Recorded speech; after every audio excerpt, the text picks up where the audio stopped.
Hi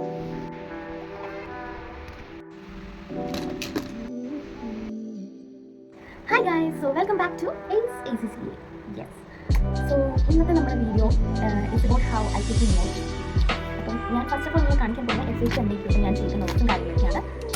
ഈ ഒരു നോട്ട്ബുക്കിലാണ് ഞാൻ കാര്യങ്ങളൊക്കെ എഴുതി വെച്ചിട്ടുള്ളത്. എനിക്ക് ഈ സ്പൈറൽ നോട്ട് ബുക്സ് ഭയങ്കര ഇഷ്ടമാണ്. ഞാൻ ഇതിൻ്റെ ഒരു വലിയ ഫാനാണ്. ഓക്കെ, സോ ഇവിടെ നമുക്കൊരു ഫോട്ടോ ഒക്കെ വയ്ക്കാൻ doodle, insert doodle selfie here എന്നൊക്കെയുള്ളൊരു പിക്ചറുണ്ട്. ഞാനൊന്നും ചെയ്തിട്ടില്ല. ഓക്കെ, ഫസ്റ്റ് നമ്മൾ എങ്ങനെയാണ് ഞാൻ നോട്ട്സ് ചെയ്തിരിക്കുന്നതെന്ന് വെച്ചാൽ ഇത് ഫിനാൻഷ്യൽ അക്കൗണ്ടിങ്ങിൻ്റെ നോട്ടാണ്. അതിൽ എപ്പോഴും ഞാൻ ചെയ്യുന്നൊരു കാര്യം ഫസ്റ്റ് ഏതൊക്കെ ചാപ്റ്റേഴ്സ് ഉണ്ടെന്ന് എഴുതി വയ്ക്കാറുണ്ട്.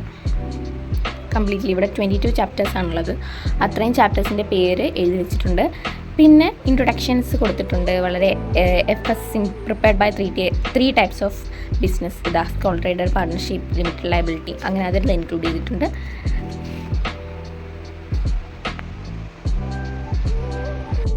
അത്യാവശ്യം ഡിസ്ക്രിപ്ഷൻസ് കൊടുക്കേണ്ടടുത്ത് കൊടുത്ത് തന്നെയാണ് എഴുതിയിരിക്കുന്നത്. എന്നാൽ ഓവറായിട്ട് അങ്ങനെ എഴുതി വെച്ചിട്ടുമില്ല.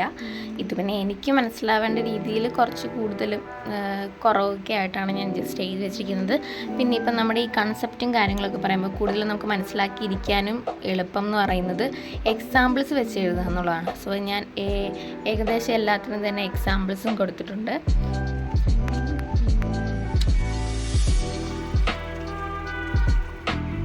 അതിങ്ങനെയുള്ള മെയിൻ പോയിന്റ്സ് ഒക്കെ കൂടുതൽ ഹൈലൈറ്റ് ചെയ്ത് തന്നെ കൊടുത്തിട്ടുണ്ട്.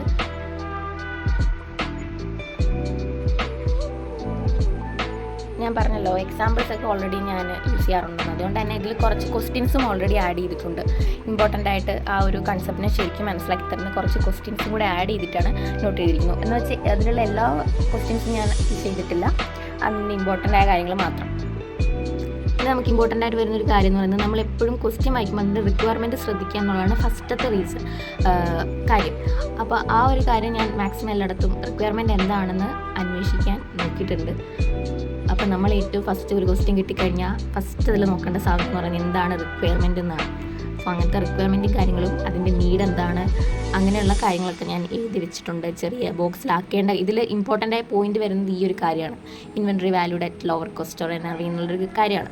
അപ്പോൾ അങ്ങനെ ഞാനത് ഇമ്പോർട്ടൻ്റ് ആക്കി ബോക്സിലൊക്കെ ആക്കി സെറ്റാക്കി വെച്ചിട്ടുണ്ട്. പിന്നെ എനിക്ക് കുറച്ചുകൂടെ കളർഫുള്ളായിട്ട് ഇരിക്കുമ്പോഴാണ് അത് പഠിക്കാനാണെങ്കിലും ഒരു താല്പര്യമൊക്കെ വരിക. മൂടില്ലാത്ത സമയത്ത് പോലും നമുക്ക് നമ്മുടെ ബുക്ക് കാണാൻ രസമുണ്ടെങ്കിൽ നമുക്ക് ഇങ്ങനെ വെറുതെ ഓടിച്ച് നോക്കാൻ തോന്നുമല്ലോ. അപ്പോൾ അങ്ങനെ ഓടിച്ച് നോക്കുമ്പോൾ നമുക്ക് എന്തെങ്കിലും ഡൗട്ട്സോ കാര്യങ്ങൾ വരാൻ ചാൻസ് ഉണ്ട്. അല്ലെങ്കിൽ ഈ സാധനം ഞാൻ വിട്ടു പോയിട്ടുണ്ടല്ലോ എന്നൊക്കെ ഓർമ്മ വരാൻ ചാൻസ് ഉണ്ട്. അതുകൊണ്ട് ഞാൻ അങ്ങനത്തെ പരിപാടികളൊക്കെ ചെയ്തിട്ടുണ്ട്. അതുപോലെ ചെറിയ അക്കൗണ്ടിങ് ഈ ബോക്സസ് കാര്യങ്ങൾ നമ്മുടെ ലെഡ്ജറും കാര്യങ്ങളൊക്കെ വരുന്നതും അങ്ങനത്തെ ക്വസ്റ്റ്യൻ ഡയറക്റ്റ് ഒരു ക്വസ്റ്റ്യൻ പോലും ഡയറക്റ്റ് വരാറില്ല. അതുകൊണ്ട് തന്നെ നമ്മൾ ഓരോ കൺസെപ്റ്റും ഇങ്ങനെ പഠിച്ച് വെക്കണം. അതുപോലെ എവിടെ SFPL എന്ത് ചെയ്യണം, SFPL എന്ത് ചെയ്യണം, അങ്ങനെയുള്ള കാര്യങ്ങളിലൊക്കെ നമ്മൾ ഓർത്തിരിക്കണമെങ്കിൽ അതും സെപ്പറേറ്റായിട്ട് തന്നെ ചെയ്ത് വെക്കണം. അതുകൊണ്ട് അക്കൗണ്ട്സ് ഓഫ് ഡിപ്രീസിയേഷൻ്റെ കേസിലൊക്കെ ഞാനിങ്ങനെ ഓൺ SFP എന്നോ ഏതൊക്കെ മെത്തേഡ് യൂസ് ചെയ്യണം അങ്ങനത്തെ കാര്യങ്ങളെല്ലാം ചെറുതായിട്ട് എഴുതി വെച്ചിട്ടുണ്ട്. ഇത് ഇമ്പോർട്ടൻറ്റ് ടൈപ്പ് ഓഫ് ക്വസ്റ്റ്യൻസ് ആണ്. എന്ന് വെച്ചാൽ ഇത് വരുമെന്ന് ഉറപ്പൊന്നുമില്ല. പക്ഷേ ഇതേ രീതിയിലുള്ള അല്ലെങ്കിൽ ഇതിനെ ട്വിസ്റ്റഡ് ആയിട്ടുള്ള ഒരു ക്വസ്റ്റ്യനൊക്കെ ആയിരിക്കാം നമുക്ക് വരുന്നുണ്ടാവുക. ഇതൊക്കെ ഇമ്പോർട്ടൻ്റ് ആയിട്ടുള്ള ഒരു കൺസെപ്റ്റാണ്. കൺസെപ്റ്റ് എന്ന് പറയുന്നതിനേക്കാൾ കൂടുതലായത് നമ്മൾ പഠിച്ചു വന്നു കഴിയുമ്പോൾ നമുക്ക് അതിൽ നിന്ന് മനസ്സിലാവുന്ന ഒരു കൺക്ലൂഷൻസ് കാര്യങ്ങളൊക്കെ ഉണ്ടാവില്ലേ, അസംഷൻസ് ഒക്കെ ഉണ്ടാവില്ലേ, ആ സംഭവങ്ങൾ. പിന്നെ നമ്മൾ ഓരോ ക്വസ്റ്റ്യൻ ചെയ്യുമ്പോൾ എന്ത് ഓർത്തിരിക്കേണ്ടത് അങ്ങനത്തെ കാര്യങ്ങൾ. പിന്നീട് ഇനി നിങ്ങൾക്ക് ഇത് എഴുതി കഴിഞ്ഞതിന് ശേഷം ഓർമ്മ വരുവാണോ അയ്യോ ഇതിൻ്റെ കൂടെ വേറെ കാര്യം കൂടി ഇൻക്ലൂഡ് ചെയ്യണം എന്ന് ഓർമ്മ വരുമ്പോൾ ഈ സ്റ്റിക്കി നോട്ട്സ് ഉണ്ടാവുമല്ലോ, ആ സ്റ്റിക്കി നോട്ട്സൊക്കെ നമുക്കിങ്ങനെ ഇതിൽ ഒട്ടിച്ച് വയ്ക്കാം ആ സൈഡിൽ. അപ്പോൾ ഒരു ഗുണമുള്ളതെന്ന് വെച്ച് കഴിഞ്ഞാൽ നമുക്കതിന് സ്പേസ് അധികം പോവില്ല. ഞാൻ മനസ്സിലായി ഇതാ ഇങ്ങനെ ഒട്ടിച്ച് വയ്ക്കാൻ പറ്റും. ഇതുപോലെ ഒട്ടിച്ച് വെച്ച് കഴിഞ്ഞാൽ കുറച്ചുകൂടെ കാര്യങ്ങൾ ഇൻഡെപ്തായിട്ട് നമുക്ക് പഠിക്കാൻ പറ്റും. ഓരോന്നിനും പ്രത്യേക ഹെഡിങ്സും കാര്യങ്ങളും ആക്കി ഇടുക. പിന്നെ ഞാൻ ഈ ഒരു പേജ് ഞാൻ നേരത്തെ വിട്ടിരുന്നു, അങ്ങനെയാണ് ഇത് എഴുതിയത്. കാരണം ഇത് എക്സാം പോയിന്റ് ഓഫ് വ്യൂവിൽ നമ്മൾ വേറെ കുറേ കിറ്റിയിൽ നിന്നെല്ലാം കുറേ ക്വസ്റ്റ്യൻസ് ചെയ്യുന്നു, അല്ലെങ്കിൽ നമുക്കിപ്പോൾ വേറെ സൈറ്റിൽ നിന്നെല്ലാം ക്വസ്റ്റ്യൻസ് കിട്ടിക്കഴിയുമ്പോൾ അതിൽ നിന്ന് ഇമ്പോർട്ടൻ്റ് ആയിട്ട് തോന്നിയിട്ട് പിന്നീട് വരാൻ ചാൻസ് ഉണ്ട്. അപ്പം നമ്മൾ മാക്സിമം ഒരു ചാപ്റ്റർ എഴുതി കഴിയുമ്പം പറ്റുമെങ്കിൽ ഒരു ഒന്നോ രണ്ടോ പേജസ് വിടുക. എന്നിട്ട് നമുക്ക് പിന്നെ നെക്സ്റ്റ് ചാപ്റ്റർ സ്റ്റാർട്ട് ചെയ്യണം. അങ്ങനെ സ്റ്റാർട്ട് ചെയ്യുമ്പോൾ നമുക്ക് ഓൾറെഡി നമ്മൾ പിന്നീട് ചെയ്യുമ്പോൾ അല്ലെങ്കിൽ എവിടെന്നെങ്കിലും വായിച്ച ക്വസ്റ്റ്യനോ എന്തെങ്കിലും ഒരു ഇമ്പോർട്ടൻ്റ് ആയ കാര്യം നമുക്ക് കിട്ടുകയാണെങ്കിൽ നമുക്ക് അതും കൂടി ഇതിൽ ആഡ് ചെയ്ത് വെക്കാൻ പറ്റും.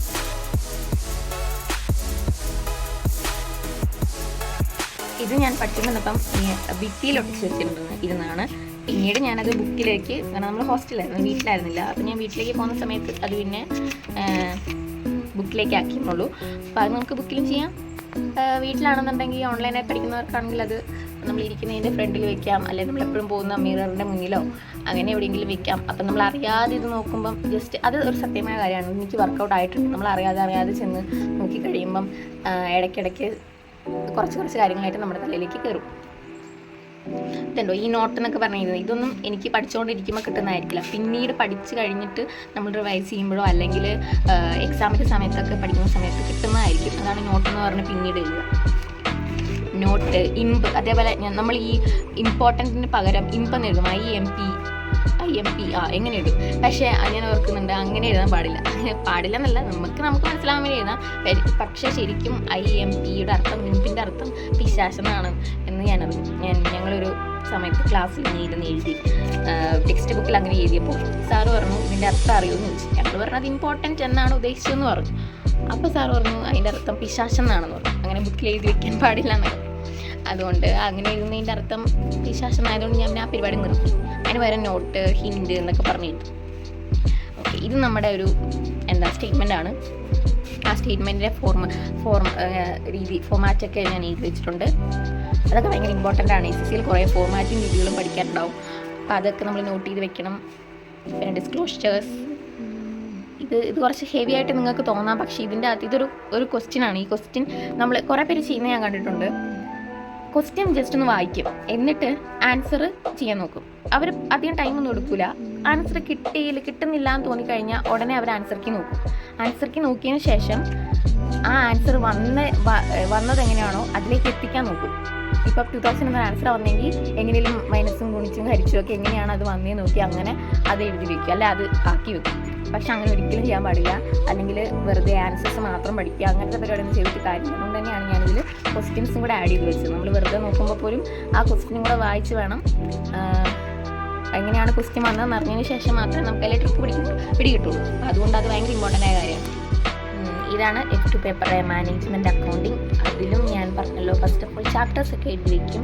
അപ്പം നമുക്ക് എവിടെ എത്തി, എന്തൊക്കെ ഇനി പഠിക്കാനുണ്ട് എന്നുള്ള കാര്യങ്ങളും ഒക്കെ നമുക്ക് നേരത്തെ മനസ്സിലാക്കി വെക്കണം. ഓവറോൾ ഒരു ഐഡിയ നമുക്ക് ഉണ്ടായിരിക്കണം പഠിക്കുന്നതിന് മുമ്പ് തന്നെ ഇതിനെപ്പറ്റി. അപ്പോൾ ഇതിലും ഇങ്ങനത്തെ ട്രിക്സും കാര്യങ്ങളും തന്നെയാണ് ഉപയോഗിച്ചിട്ടുള്ളത്.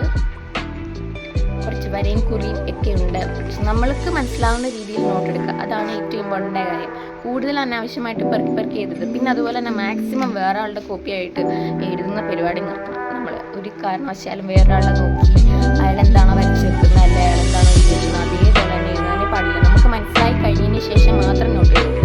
എന്നിട്ട് ഇപ്പോൾ ചിലവർ പറയാനുള്ള കാര്യമാണ്, മനസ്സിലായി കഴിഞ്ഞിട്ടും അങ്ങോട്ട് നമ്മുടെ ഉള്ളിലുണ്ട്, പക്ഷെ അതെങ്ങനെ നോട്ടിലേക്ക് എഴുതണമെന്ന് അറിയില്ല. അപ്പോൾ ഞാൻ പറയുന്നത് ജസ്റ്റ് നിങ്ങളുടെ മനസ്സിൽ വരുന്ന വേർഡ്സ് മാത്രം എഴുതി വെക്കുക, ഇമ്പോർട്ടൻ്റ് ആയ വേർഡ്സ് മാത്രം എഴുതി വെക്കുക.